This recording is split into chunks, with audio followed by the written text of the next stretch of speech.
ఓం శాంతి 16/11/2023 సాకార ఈశ్వరీయ మధుర మహావాక్యాలు. మధురమైన పిల్లలారా, భారతదేశమే వజ్ర సమానంగా ఉండేది. పతితంగా అయినందున ఇప్పుడు నిరుపేదగా అయింది. దీనిని మళ్ళీ పావనంగా వజ్ర సమానంగా తయారు చేయాలి. మధురమైన దైవీ వృక్షానికి అంటుకట్టాలి. ప్రశ్న: తండ్రి కర్తవ్యం ఏది? అందులో పిల్లలు వారికి ఎలా సహయోగిలు అవ్వాలి? జవాబు: పూర్తి విశ్వంపై ఒకే దైవీ రాజ్య స్థాపన చేయటం, అనేక ధర్మాల వినాశనం మరియు ఒకే సత్యమైన ధర్మాన్ని స్థాపన చేయడం. ఇదే తండ్రి కర్తవ్యం. పిల్లలైన మీరు ఈ కర్తవ్యంలో సహయోగులుగా అవ్వాలి. ఉన్నతమైన పదవిని పొందేందుకు పురుషార్థం చేయాలి. మేము స్వర్గంలోకైతే తప్పకుండా వెళ్తాం కదా, పురుషార్థం ఎందుకు చేయాలి అని భావించరాదు. పాట: నీవే తల్లి తండ్రి. ఓం శాంతి. ప్రపంచంలోని మానవులు నీవే తల్లివి తండ్రివి అని మహిమ చేస్తారు. కానీ ఎవరి గూర్చి అలా మహిమ చేస్తారో వారికి తెలియదు. ఇది విచిత్రమైన విషయం. కేవలం నామమాత్రంగా అలా అనేస్తారు. ఈ తల్లి తండ్రి ఎవరు అని పిల్లలైనా మీ బుద్ధిలో ఉంది. మీరు పరంధామ నివాసి. పరంధామం ఒక్కటే. సత్యుగాన్ని పరంధామం అని అనరు. సత్యుగం అయితే ఇక్కడే ఉంటుంది కదా. మనమంతా పరంధామంలోనే ఉండేవారం. ఆత్మలైన మీరు ఈ సాకార సృష్టిలోకి నిర్వాణ ధామము అంటే పరంధామము నుండి వస్తాము అని పిల్లలైన మీకు తెలుసు. స్వర్గం అనేది పైన ఎక్కడా లేదు. మీరు కూడా పరంధామం నుండే వచ్చారు. ఆత్మలైన మీరు శరీరము ద్వారా పాత్రలు చేస్తున్నారు.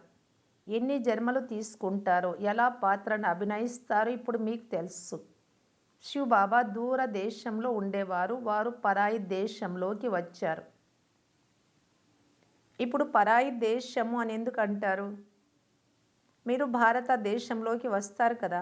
కానీ మొట్టమొదట మీరు తండ్రి స్థాపన చేసిన స్వర్గంలోకి వస్తారు. తర్వాత అది నరకంగా, రావణ రాజ్యంగా అయిపోతుంది. అనేక ధర్మాలు, అనేక ప్రభుత్వాలుగా అయిపోతుంది. మళ్ళీ తండ్రి వచ్చి ఒకే రాజ్యాన్ని తయారు చేస్తారు. ఇప్పుడైతే చాలా ప్రభుత్వాలు ఉన్నాయి. అందరూ కలిసి ఒక్కటిగా అవ్వాలి అని అంటూ ఉంటారు. ఇప్పుడు అందరూ ఒక్కటిగా అవ్వాలి అంటే అది ఎలా సాధ్యమవుతుంది? 5000 సంవత్సరాలకు ముందు భారతదేశంలో ఒకే ప్రభుత్వం ఉండేది. పూర్తి ప్రపంచం ఒకే లక్ష్మీనారాయణల అధికారంలో ఉండేది. విశ్వంలో రాజ్యం చేసేందుకు వీరికి తప్ప ఇతరులెవ్వరికీ అధికారం లేదు. అన్ని ధర్మాలు ఒక్క ధర్మంలోకి రాలేవు. స్వర్గంలో ఒకే ప్రభుత్వం ఉండేది. అందుకే అందరూ ఒక్కటిగా అవ్వాలి అని అంటారు. ఇప్పుడు తండ్రి చెప్తున్నారు, నేను ఇతర అనేక ప్రభుత్వాలను వినాశనం చేయించి ఒక్క ఆది సనాతన దేవతా ప్రభుత్వ స్థాపన చేస్తున్నాను. సర్వశక్తివంతుల డైరెక్షన్ అనుసారం మేము భారతదేశంలో ఒకే దైవీ ప్రభుత్వాన్ని స్థాపన చేస్తున్నాము అని మీరు కూడా అంటారు. దైవీ ప్రభుత్వం తప్ప విశ్వంలో ఎక్కడా వేరే ప్రభుత్వం ఉండదు. 5000 సంవత్సరాలకు ముందు భారతదేశం మరియు మొత్తం విశ్వంపై ఒకే దైవీ ప్రభుత్వం ఉండేది. ఇప్పుడు మళ్ళీ విశ్వంలో దైవీ ప్రభుత్వాన్ని స్థాపన చేసేందుకు తండ్రి వచ్చారు. పిల్లలైన మీరు ఇందులో సహాయకులుగా ఉన్నారు. గీతలో ఈ రహస్యం ఉంది. ఇది రుద్ర జ్ఞాన యజ్ఞం. రుద్రుడు అని నిరాకారుడినే అంటారు. కృష్ణుణ్ణి రుద్రుడని అనరు. రుద్రుడు అనే పేరు నిరాకారుడిదే. అనేక పేర్లు విని మానవులు రుద్రుడు వేరు, సోమనాథ్ వేరు అని భావిస్తారు. ఇప్పుడు ఒక్క దైవీ ప్రభుత్వం స్థాపన అవ్వనున్నది. కేవలం స్వర్గంలోకి వెళ్ళనే వెళ్తాం కదా అని అందులోనే సంతోషపడరాదు. నరకంలో పదవుల కొరకు మనుషులు ఎంత కష్టపడుతున్నారో చూడండి. ఒకటేమో పదవి లభిస్తుంది, రెండవది చాలా సంపాదిస్తారు. భక్తుల కొరకైతే ఒకే భగవంతుడు ఉండాలి, లేకుంటే భ్రమిస్తారు. ఇక్కడైతే అందరినీ భగవంతుడు అనేస్తారు. అనేకులను అవతారంగా భావిస్తారు. నేను ఒక్కసారి మాత్రమే వస్తాను అని తండ్రి అంటున్నారు. పతిత పావన రండి అని గానం కూడా చేస్తూ ఉంటారు. పూర్తి ప్రపంచమంతా పతితంగా ఉంది. అందులోనూ భారతదేశం చాలా పతితంగా ఉంది. భారతదేశమే నిరుపేదగా ఉంది. భారతదేశమే వజ్ర సమానంగా ఉండేది. మీకు క్రొత్త ప్రపంచంలో రాజ్యం లభిస్తుంది. కృష్ణుణ్ణి భగవంతుడు అని అనజాలరు అని తండ్రి అర్థం చేయిస్తూ ఉన్నారు. ఒక్క నిరాకారుడైన పరంపిత పరమాత్మను మాత్రమే భగవంతుడని అంటారు. వారు జనన మరణ రహితులు. మనుషులైతే వారు భగవంతుడే, మేము భగవంతుడే అని అనేస్తారు. ఇక్కడ సుఖపడేందుకు వచ్చామని అనేస్తారు. చాలా మస్తుగా ఉంటారు. ఎక్కడ చూసినా మీరే మీరు, అంతటా మీ ప్రభావమే అని అంటారు. నీవే నేను, నేనే నీవు అని నృత్యం కూడా చేస్తూ ఉంటారు.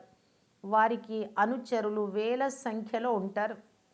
భక్తులు భగవంతుడి సేవ చేస్తూ ఉంటారని తండ్రి చెప్తున్నారు. భక్తిలో చాలా భావనతో పూజిస్తారు. నేను వారికి సాక్షాత్కారం చేయిస్తాను, కానీ వారు నన్ను కలవరు.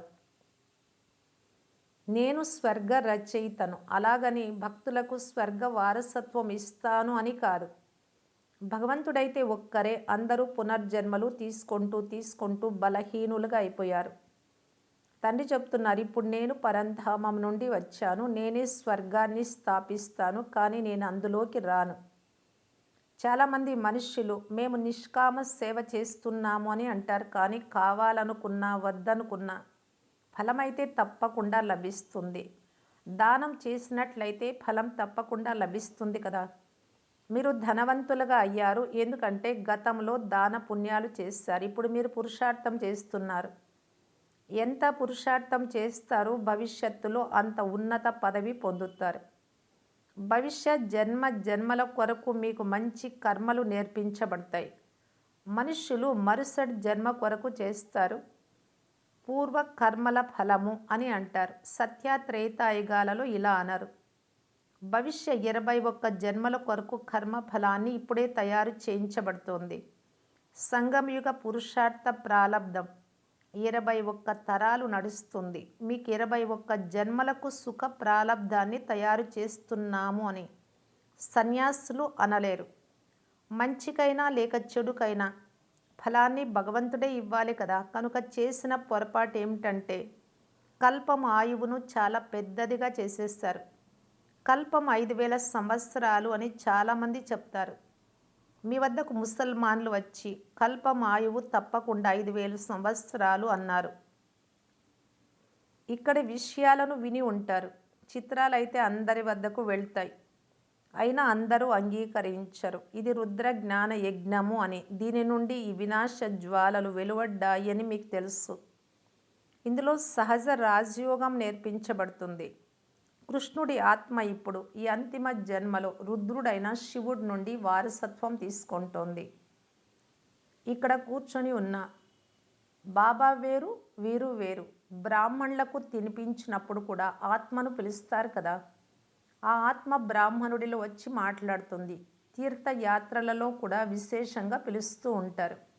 మరి వాస్తవానికి ఆత్మ వెళ్ళి ఎంత సమయమైంది?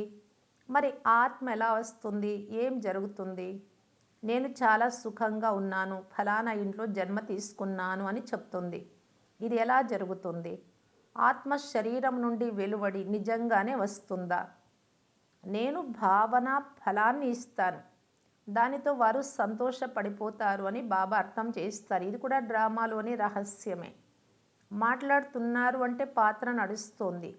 ఎవరైనా మాట్లాడలేదు అంటే అది కూడా డ్రామాలోని నిర్ణయము అని తెలుసుకోండి. తండ్రి స్మృతిలో ఉంటే వికర్మలు వినాశనం అవుతాయి. ఇక ఏ ఇతర ఉపాయము లేదు. ప్రతి ఒక్కరూ సతో రజో తమోలోకి రావాలి. నేను మిమ్ములను నూతన విశ్వ అధికారులుగా చేస్తాను అని తండ్రి చెప్తున్నారు. మళ్ళీ నేను పరంధామం నుండి పురాతన ప్రపంచము, పురాతన శరీరంలో వస్తాను. బ్రహ్మ పూజ్యుడిగా ఉండి ఇప్పుడు పూజారిగా అయ్యి మళ్ళీ పూజ్యునిగా అవుతాడు. తత్వం మిమ్ములను కూడా అలాగే తయారు చేస్తాను. మొదటి నంబర్ పురుషార్థి ఈ బ్రహ్మ. అందరూ మాతేశ్వరి, పితాశ్రీ అని అంటారు. మీరు సింహాసన అధికారులయ్యే పురుషార్థం చేయమని తండ్రి కూడా చెప్తున్నారు. ఈ జగదంబ అందరి కోరికలను పూర్తి చేస్తుంది. తల్లి ఉన్నారు అంటే తండ్రి కూడా ఉంటారు. వేరే పిల్లలు కూడా ఉంటారు. మీరందరికీ దారి తెలియజేస్తారు. మీ మనోకామనలన్నీ సత్యుగంలో పూర్తి చేస్తాను. ఇంట్లో ఉండి పూర్తిగా యోగము జోడించినట్లయితే ఇక్కడి వారి కంటే, సెంటర్లో కానీ మధుబన్లో కానీ, వారికంటే శ్రేష్టమైన పదవిని పొందగలరు అని తండ్రి తెలియజేస్తున్నారు. అనేక మంది బంధనంలో ఉన్నారు. ఈ అబలలపైన అత్యాచారాలు ఆపు చేయించేందుకు రాత్రి కూడా రక్షణ మంత్రికి అర్థం చేయించారు. కానీ 2-4 సార్లు వింటేనే వారి బుద్ధికి తోస్తుంది. అదృష్టంలో ఉంటే అంగీకరిస్తారు. క్లిష్టమైన జ్ఞానం కదా. సిక్కు ధర్మం వారికి కూడా తెలిపిస్తే మనుషులను దేవతలుగా ఎవరు తయారు చేస్తారో అర్థం చేసుకుంటారు. ఏక్ ఓంకార్ సత్ నామ్, ఇది వారి మహిమే కదా. అకాలమూర్తి, వారి సింహాసనం బ్రహ్మతత్వం. సింహాసనం వదిలి రండి అని పిలుస్తారు. పూర్తి సృష్టి యొక్క ఆది మధ్య అంత్యాలు నాకు తెలుసు అని బాబా చెప్తున్నారు. అలాగని అందరి హృదయాలు తెలిసిన వారు కాదు. సద్గతికి తీసుకెళ్ళండి అని భగవంతుడిని స్మృతి చేస్తారు. నేను సర్వశక్తివంతమైన దైవీ ప్రభుత్వాన్ని స్థాపిస్తున్నాను అని తండ్రి చెప్తున్నారు. ఇది ఏదైతే విభజన జరిగిందో వీరందరూ వెళ్ళిపోతారు. మన దేవీ దేవత ధర్మానికి చెందిన వారిదే అంటు కట్టాలి. వృక్షం అయితే చాలా పెద్దది. అందులో మధురాతి మధురమైన వారు దేవీ దేవతలు. మళ్ళీ వారిదే అంటు కట్టాలి. ఇతర ధర్మాల వారు ఏ అంటు కట్టరు. అచ్చా, ఈరోజు సద్గురువారము. తండ్రి చెప్తున్నారు, పిల్లలు శ్రీమతమును అనుసరించి పవిత్రులుగా అయితే జతలో తీసుకెళ్తాను. తర్వాత కావాలంటే మఖమల్ రాణిగానైనా అవ్వండి, లేకుంటే పట్టు వస్త్రపు రాణిగానైనా అవ్వండి. ఆస్తి తీసుకోవాలి అంటే నా మతమును అనుసరించండి. స్మృతి ద్వారానే అపవిత్రులైన మీరు పవిత్రులవుతారు. అచ్చా, బాప్ దాదా మరియు మధురమైన మమ్మ గారి అపురూపమైన పిల్లలకు ప్రియ స్మృతులు. సలాం అలైకం. అచ్చా,